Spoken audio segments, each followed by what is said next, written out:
88.5 MHz, votre radio. Tout de suite, le journal.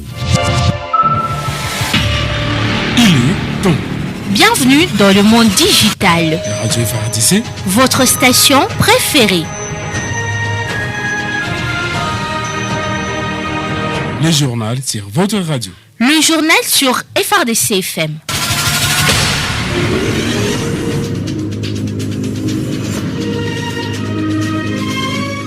Bonsoir mesdames, bonsoir messieurs, c'est l'heure de votre journal vespéral de ce lundi 11 octobre 2022 sur la radio des forces armées de la République démocratique du Congo. D'abord les sommaires.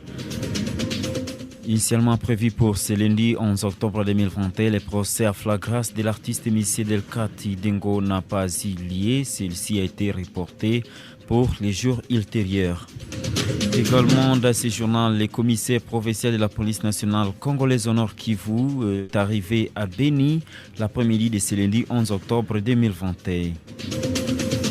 Également dans ce radio-journal, nous allons parler du message d'hier par rapport à la résurgence de la maladie à virus Ebola à Ville de Beni. Les maires définissent certaines mesures que vous allez écouter. Nelson Kawe dénommé dans les ondes et vous nous écoutez chez vous, faites bien, bienvenue au détail. Les journaux. Benjamin Sivanziri. Encore une fois, bonsoir. Initialement prévu pour ce lundi 11 octobre 2021, le procès à flagrance de l'artiste et musicien Delcati Dengo a été reporté pour le mardi 12 octobre. Delcati Dengo était arrêté à Ville de Butembo le dimanche dernier. Auteur de plusieurs chasseurs critiques aux autorités et des messages audiovisuels appelant la population de Beni à s'attaquer aux militaires, policiers et leurs familles à partir du 15 octobre prochain. Il devra être auditionné par le tribunal militaire de garnison Beni Butembo. Le porte-parole du secteur opérationnel Sokola 1 Grand Nord confirme cette information. Le capitaine Anthony Mwalusha Impombo indique par ailleurs que ce procès se tiendra au repos du 30 juin ou bien au repos Nyamwisi, comme communément appelé ici, et sera retransmis en direct de la radio des forces armées de la République démocratique du Congo que vous écoutez maintenant. Vous pouvez partager la fréquence de cette radio avec d'autres auditeurs. Je la rappelle, c'est 88.5 MHz. Encore une fois, cette actualité de la police nationale congolaise, le commissaire provincial de la police nationale congolaise au Nord Kivu, le commissaire divisionnaire adjoint Abavan Ang François Xavier est arrivé à Ville de Beni ce lundi 11 octobre 2021. Le numéro 1 de la police au Nord Kivu est atterri à l'aéroport de Mavivi l'après-midi de ce jour. L'objectif de sa mission est à découvrir dans les heures qui suivent. Sauf changement des dernières minutes, il pourra tenir une parade générale à l'intention des policiers des garnisons de Beni et Oicha à l'esplanade de l'état-major commissariat urbain PNC de Beni, indique les sources de la cellule de communication de la police nationale congolaise. Pendant ce temps, le commandant de la police nationale congolaise commissariat de Butembo, le commissaire supérieur principal Paul Ngomadine Toto, appelle tous les policiers exerçant leurs fonctions à cette ville de s'impliquer dans les renseignements pour la bonne sécurisation de cette entité. C'est ce que nous dit Passia Katabi, notre correspondant sur place. Le patron de la police en ville de Butembo a lancé cet appel au cours de la parade extraordinaire qu'il a tenue à l'intention de tous les éléments de la PNC en ville de Butembo sous son commandement ce lundi 11 octobre 2021 dans les enceintes de l'état-major. Le numéro 1 de la police dans la ville de Butembo a par la même occasion appelé les agents de l'ordre à être exemplaires dans le respect, la mise en application du couvre-feu, mesures barrières instaurées par les autorités nationales. Les commandants urbain de la police nationale congolaise au niveau local a profité de ce moment pour lancer une mise en garde très sévère aux policiers qui s'enivrent pendant les heures de service. Il faut noter que le commissaire supérieur principal a chité sa causerie morale en évitant le policier au respect de grade des uns et des autres. Butembo, Passion Katabi et FARDC FM. La radio FRDC, votre référence dans le monde médiatique. Parlons maintenant santé, résurgence de la maladie à virus Ebola de la zone de santé de Beni. L'autorité urbaine s'implique. Dans un communiqué officiel rendu public ce lundi, le commissaire supérieur principal Narcisse Kachale Mouteba invite ses administrés à pratiquer dorénavant les gestes barrières. Les maires de Béni insistent sur l'enterrement digne et sécurisé, mais également sur la prise à charge des patients uniquement dans les structures sanitaires appropriées. On l'écoute au micro de la cellule de communication de la mairie de Béni. Chers habitants de la ville de Béni, je vous recommande ce qui suit. 1. Acceptons que les acteurs de la santé qui viennent vers vous fassent librement leur travail visant à sauver les vies de ceux qui ont été en contact avec les malades confirmés d'Ebola, sans ignorer que nous faisons aussi face à la pandémie du coronavirus. 2.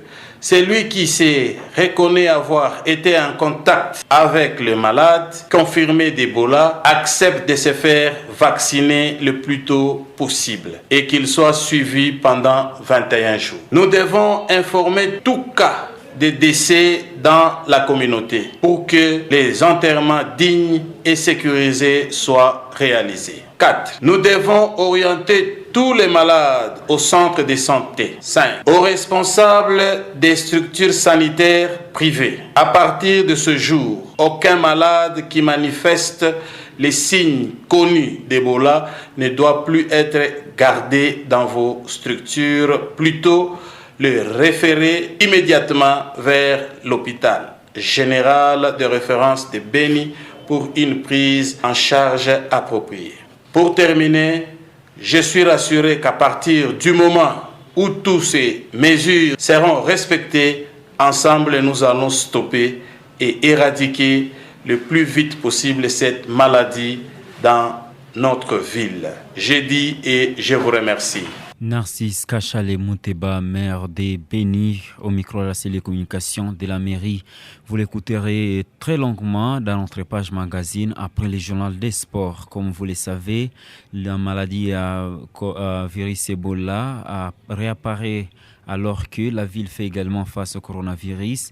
Les mesures barrières sont presque les mêmes. Nous allons vous rappeler quelques-unes. Respecter la distanciation physique, porter correctement son masque, ne pas toucher les dépouilles mortelles et pratiquer l'enterrement digne et sécurisé. C'est laver correctement les mains à l'eau et au savon et d'autres mesures que vous savez déjà certainement.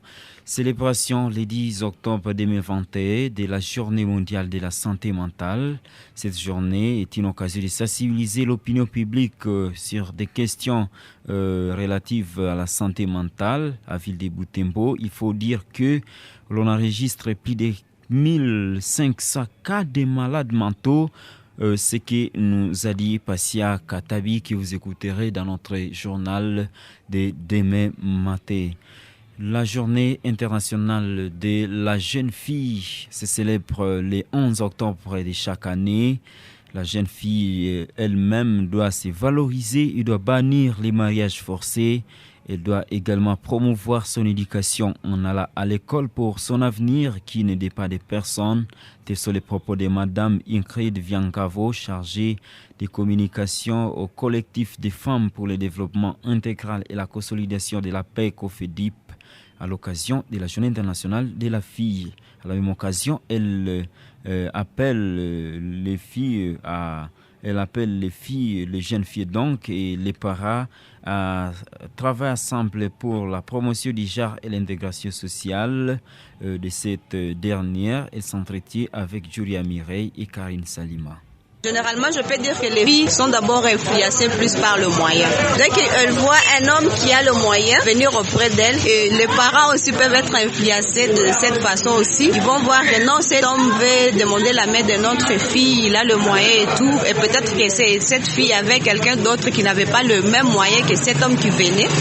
Et ils vont forcer l'enfant dans le messier qui a le moyen plus que peut-être c'est lui que la fille a déjà préféré et dire que peut-être c'est celui-là qui sera mon prétendant. Donc les parents d'abord doivent savoir qu'il y aura des retombées dans la vie de leur enfant. Et la fille aussi doit se mettre cela en tête. Donc nous en tant qu'organisation des femmes, nous éduquons le travailler. La fille doit travailler pour être à mesure de mener sa vie sans pour autant dépendre d'un homme.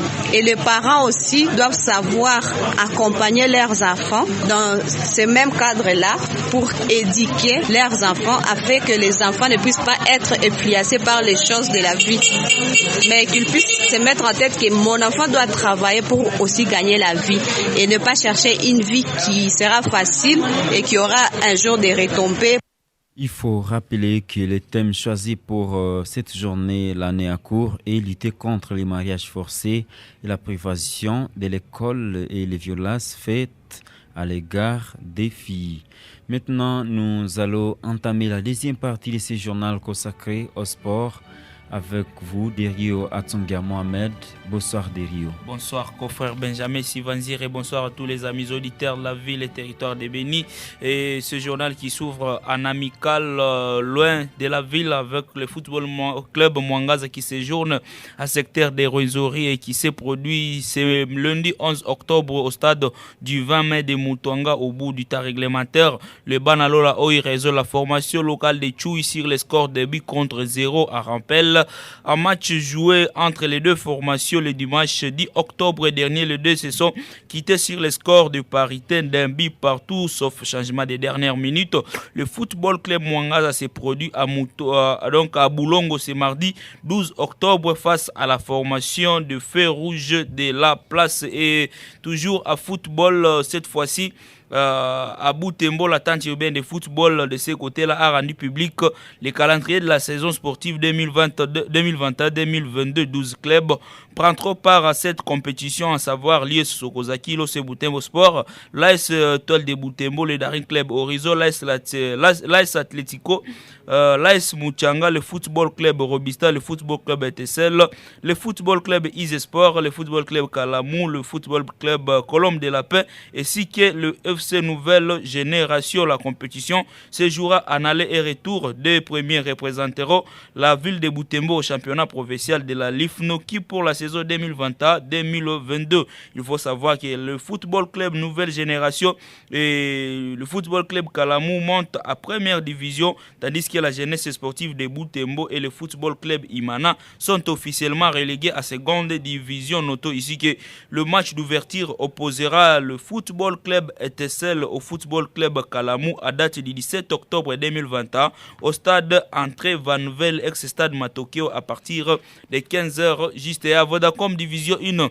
Ce dimanche 10 octobre, 4 équipes se sont affrontées pour le compte de la poursuite du championnat national de la République démocratique du Congo. Le Football Club Blessing a tenu un échec. Le Football Club Saint-Éloi Loupopo à Colosi au stade de Saint-Dominique Dur sur les scores d'un but partout. Et à Goma, l'AS Dauphin Noir a battu le premier de l'IS Tchinkunku par un but contre 0 au stade de l'Unité. Une deuxième victoire consécutive pour les montagnards qui occupent provisoirement à la 4e position du classement avec 7 points en ex-aequo avec le Football Club Saint-Éloi Loupopo et l'AS V Club Main. L'AS Dauphin Noir a l'avantage des matchs. À rappel, le samedi 9 octobre dernier, l'AS V Club avait battu l'AS Mané Maïno sur le score de 2 buts contre 1 et l'AS Rantiers avait résolu la jeunesse sportive de Kinshasa sur la petite démarque, soit 1 but contre 0 lors de la poursuite. Ce mardi 12 octobre, la jeunesse sportive de Kinshasa s'expliquera à l'AS V Club au stade des Martyrs à partir de 13h30 puis à second match de la journée,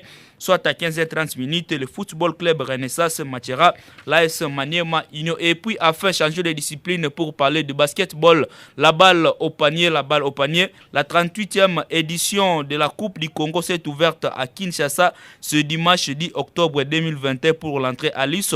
Les représentants nord-kivusiens dont le BCD que le BC Virunga ont été sur l'RDG. La journée n'a pas été rose. C'est lundi 11 octobre au stadium de Kauka le premier et le BC Virunga de Goma qui a été battu par terreur. Et puis le BCD encore a courbé la Chine face au BC Vita de Lubumbashi sur le score de 33 points contre 46 de son adversaire. Après le match, le coach de la formation bénitienne s'est expliqué et il a été capé de 7 éléments recueillis par la cellule de la communication de ce club.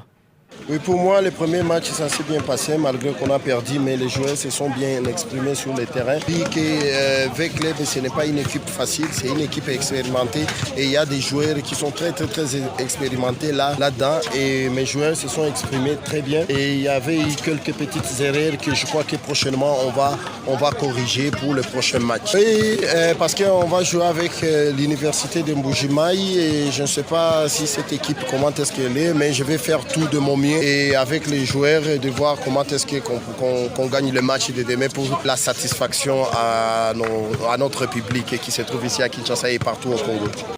Le coach de l'équipe de BCD Ank de Béni qui promet une victoire lors de sa deuxième sortie qui sera face à l'équipe de l'université de Mbujimayi. Et c'est donc par cette actualité que nous vous remettons l'antenne, confrère Benjamin Sivanziri. J'ai pensé que vous allez ajouter bonus aux auditeurs en rapport avec les matchs qui opposaient la République démocratique du Congo au Madagascar. Que ça devrait être une virgule, mais nous nous contenterons du match qui opposera notre pays à la Tanzanie. Ça sera le 12 novembre prochain au stade de Benjamin Pakadou. La République démocratique du Congo devra impérativement gagner ce match parce qu'elle a perdu la place, la deuxième place à la troisième place pour laisser bien sûr la place qualificative à la Tanzanie, soit au Bénin qui occupe provisoirement la première et la deuxième place du groupe. Les Taifa Stars qui ont battu les Bénin sur marque de 1-0, c'était hier. Alors, nous mettons fin à cette édition, mais pour vous tous qui nous avez capté à cours de diffusion, nous vous rappelons les grandes articulations. Initialement prévu pour ce lundi 11 octobre 2021, le procès à la grâce de l'artiste et musicien Delkati Denko a été reporté pour la date ultérieure. Le commissaire provincial de la police nationale congolaise au Nord Kivu, le commissaire divisionnaire adjoint Abanga Van Hank est à ce jour à Béni dans une mission de service dont la teneur n'est pas encore révélée à la presse.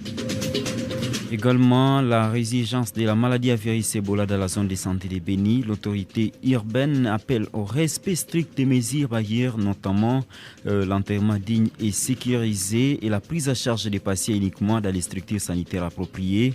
Les maires de Béni, vous allez l'écouter juste après la revue de presse de Seros Mouissa. J'étais à la présentation de cette édition. Benjamin Sivanziri, dans la première partie, la deuxième consacrée au sport a été présentée par Derio Atsongia Mohamed. Kiawe de Nelson nous a mis dans les ondes et vous nous avez écouté. Portez-vous bien.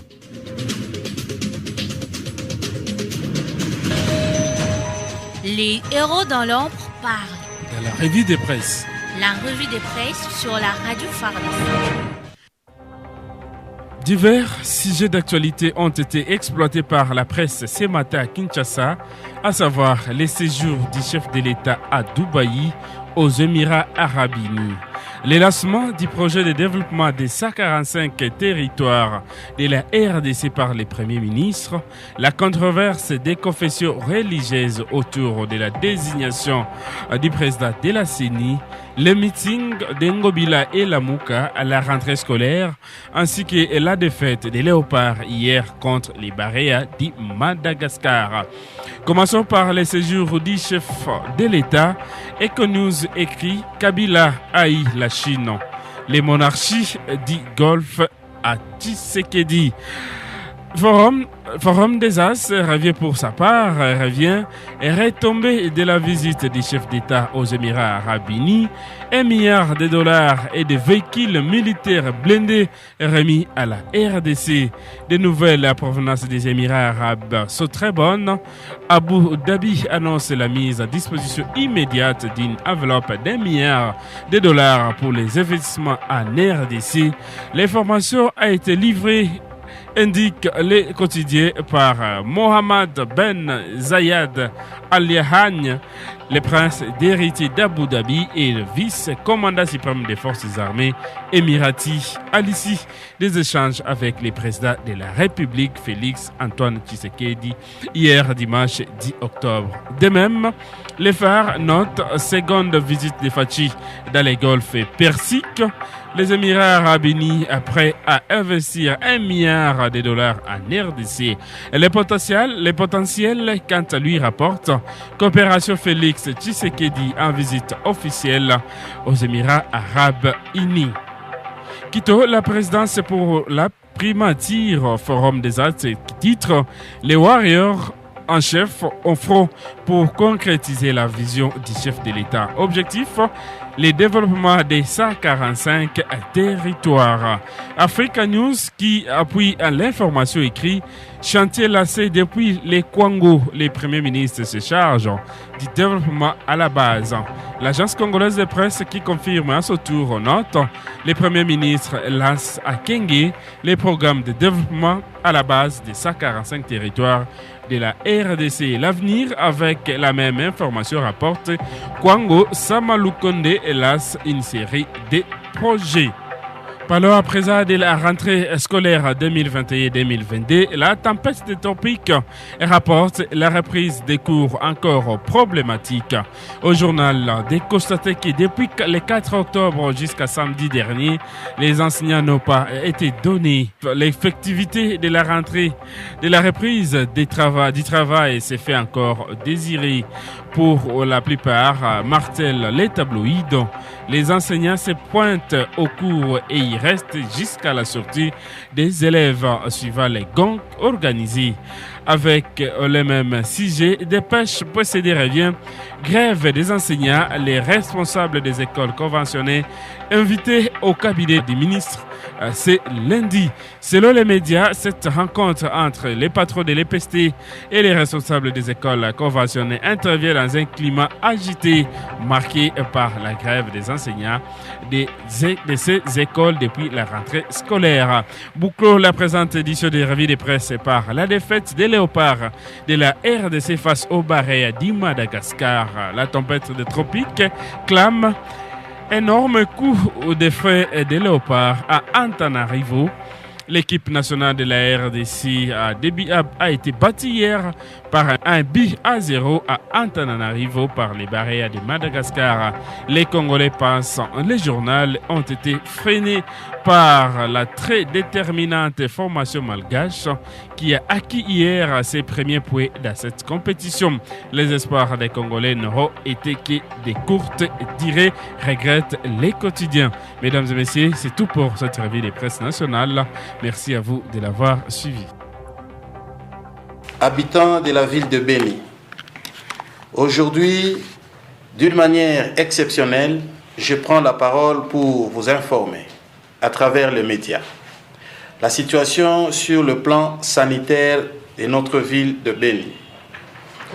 Comme certains de vous le savent déjà, la maladie à virus Ebola a été déclarée à Béni en date du 8 octobre 2021 par son Excellence, Monsieur le Ministre national de la Santé.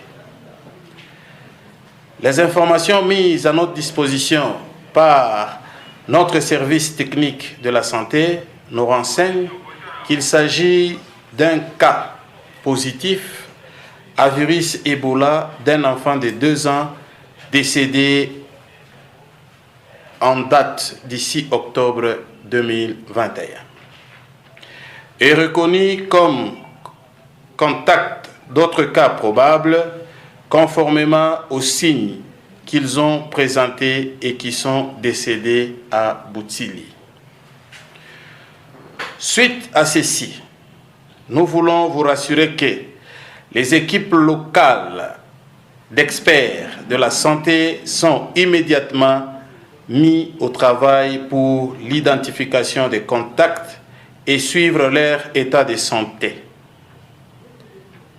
La décontamination des ménages et des formations sanitaires par lesquelles ces malades sont passés.